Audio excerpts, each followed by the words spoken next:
legendary Big Chief Topcats is the best American history teacher, period. Which would be built under Indian slavery of the Pamunkey Indians. Like I said, these people built the shell mounds. They weren't necessarily agricultural. They built on the sea. They also were stock of Mayans. You had Chippers Mayans out of Guatemala. You had Itza Maya, the Chantal Maya. So back then, Florida, it was much closer back then because some of that land is underwater right now. So you had the whole Gulf right there. Well, all the way up to Sea Islands, you had a big nation there called the Escamouche tribe. This nation fought off the Spanish settlement. Well, where they end up settling there, and they'll rival those in the Sea Islands of South Carolina. Where it's all going to start. So the British is going to come in May 14, 1607. Jamestown, Virginia is named after King James of the Bible, which is a black man. 1603 united the crowns and ruled Scotland, Ireland, and England. Now these are black people. This is the Stuart family. They're going to come from the Tudor family, which is Queen Elizabeth I. After she passed away, her cousin James, King James, took the crown. They'll settle in Virginia. The charters in the 13 colonies will be passed out by people that look like us. So you had Charles I, who will go through the English Civil Wars and die. Oliver Cromwell and the Protestants who killed him. His son Charles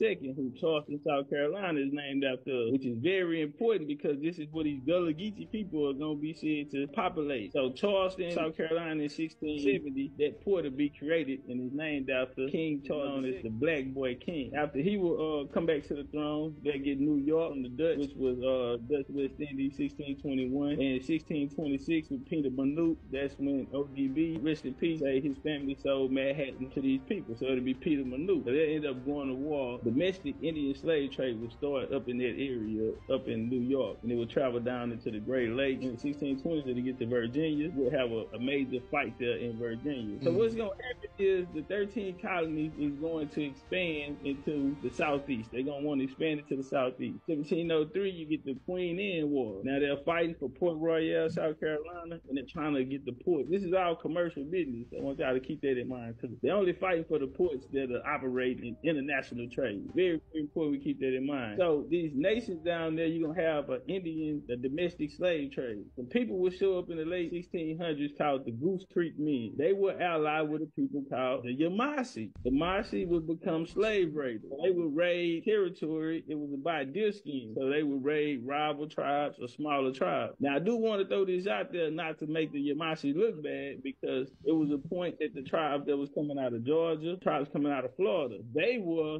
at a point kidnapping people out of this area and bringing the Yamasee in the slaves. So now the tides have turned once the British got there for us. This population that's going to be down there in the Sea Islands is going to grow out of this. The Tuscarora War, 1711, 1713, 1715, you get the Yamasee War, and 1739, you get the Stono Rebellion, which they say happened by an African named Jeremy, and he kidnapped and ran away. All bullshit. All of the maps, there's a nation called Stono that actually traded in that area of Charleston. All the way through the 1600s and the 1680s, they went to war with them for their territory. They were like a thorn in their side. 1740, they passed the Negro Act, which put them in the servitude and put laws on these individuals for this riot that the Indians caused in 1739. So we're going to get to 1754 is the French and Indian War, 1763. The French will lose all of their trade port to the British. In 1733, James Oglethorpe will come over, who was a defender of the Stuart family, the Jacobites, and found in Darien County, Georgia, and then they'll get Savannah. This will give them an opportunity to attack Florida now. Very important, walking it down. Long story short, the Indians that migrate down into Florida and Georgia area, they'll be attacked by Andrew Jackson. They wanted this area down there because they were moving from deer skin. It went from beaver pelt to deer skin, and now it's moving to agriculture. So we get down here, this population of Indians are moving downward into the south, getting away from this encroachment or these Indian raiders. And so they're going to make a confederation together to come together. In 1803, you get the Louisiana Purchase. 1807, you get the Federal.